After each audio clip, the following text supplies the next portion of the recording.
Norton Commando 850 Mk3 for sale on eBay. In the paperwork it has its V5 registration document, one former keeper. It's got its owner's manual. It's got its service book there, which shows its service history climbing up from 1976 to 1981 was the last service shown in the book at 10,000 miles, 10,300. The bike's now got 14,000, so that's pretty much, well, according to that, that's full service history. There's that.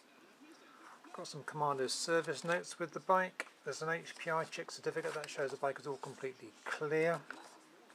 There's the old V5 registration document, now cancelled. There's a collection of MOT test certificates here, with the most recent one there which expired June the 28th 2007, and these other ones go right back to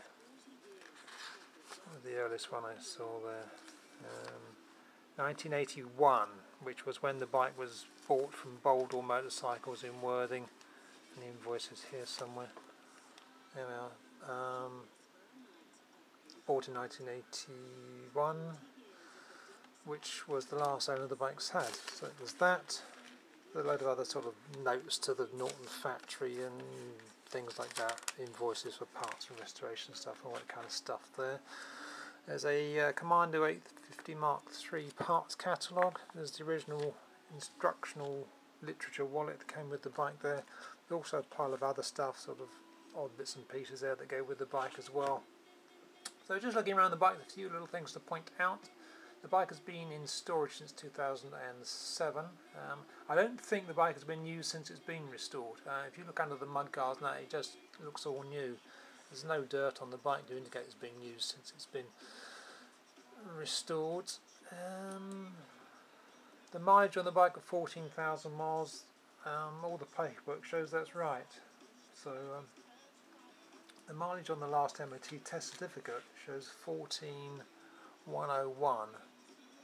That's 14,400. So it did about 300 miles in that period thereafter, June 2006.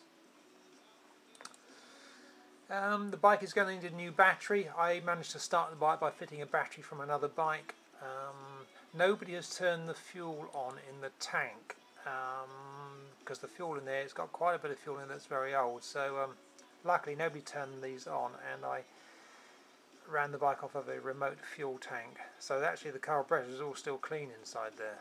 Well, I say clean, I've not looked inside there, but I put fresh fuel in it and it ticks over, so the pilot jet is actually clear at the moment. And the bike was converted to a single carb at some point. There's information in the literature about that. It's got electronic ignition and other mods as well. It's got this Airbox K&N mod on there. Anyway, if you've got any questions about the bike, do ask.